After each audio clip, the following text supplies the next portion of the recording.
कसरी भनौँ, my dad broke my virgin क्या। अब त्यो भन्दाखेरि पनि साइको हुन्छ क्या दाइ, बाबा साइको हुन्छ क्या।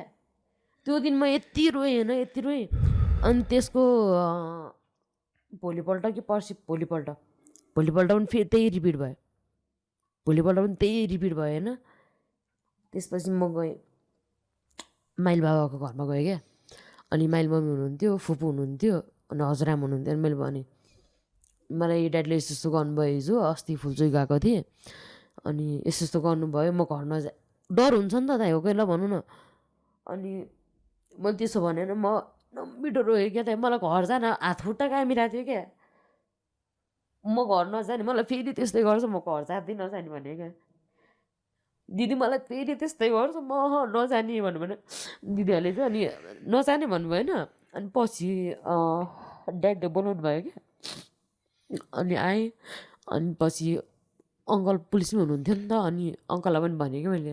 अनि ड्याडले मलाई यस्तो यस्तो गर्नुभयो, यस्तो यस्तो गरेर म फुलचोकी गएको थिएँ, त्यो भिडियो मैले हेरे पनि थिएन, के पनि थिएन, तैँले हेरिस् होला, अब यस्तो यस्तो कस्तो कस्तो लाग्यो यताउता भन्नु, मलाई यस्तो गर्नुभयो भनेको। अनि अङ्कल आउनुभयो कि, अङ्कल ड्रेसमै आउनु भएको थियो। अनि अङ्कलले चाहिँ म मेडिकल चेक गर्न लान्छु भन्नुभयो क्या।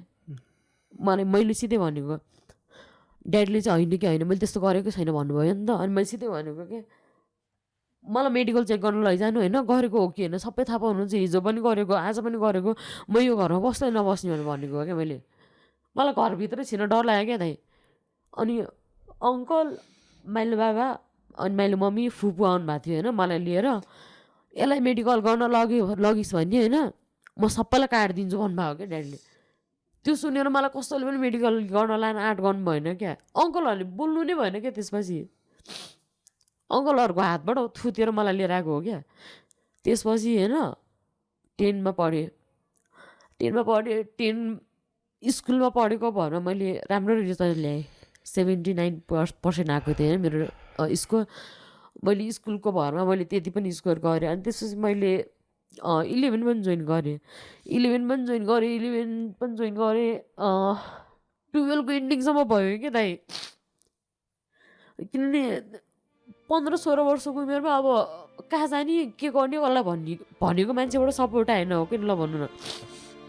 जुन मेरो फ्यामिली थियो, जसले चाहिँ मेरो कुरा सुनेर उहाँहरूले भनिदिनु पर्ने थियो, उहाँहरूलाई नै त्यसरी भन्नुभयो नि त ड्याडीले। बाउको डरले गर्दाखेरि मलाई के पनि नै भएन क्या त्यो बेलामा। मैले त्यो पेन ननस्टप 2 वर्ष पुगेँ क्या दाइ। यो बर्नको ट्रमा के पनि होइन क्या। स्टिल कस्तो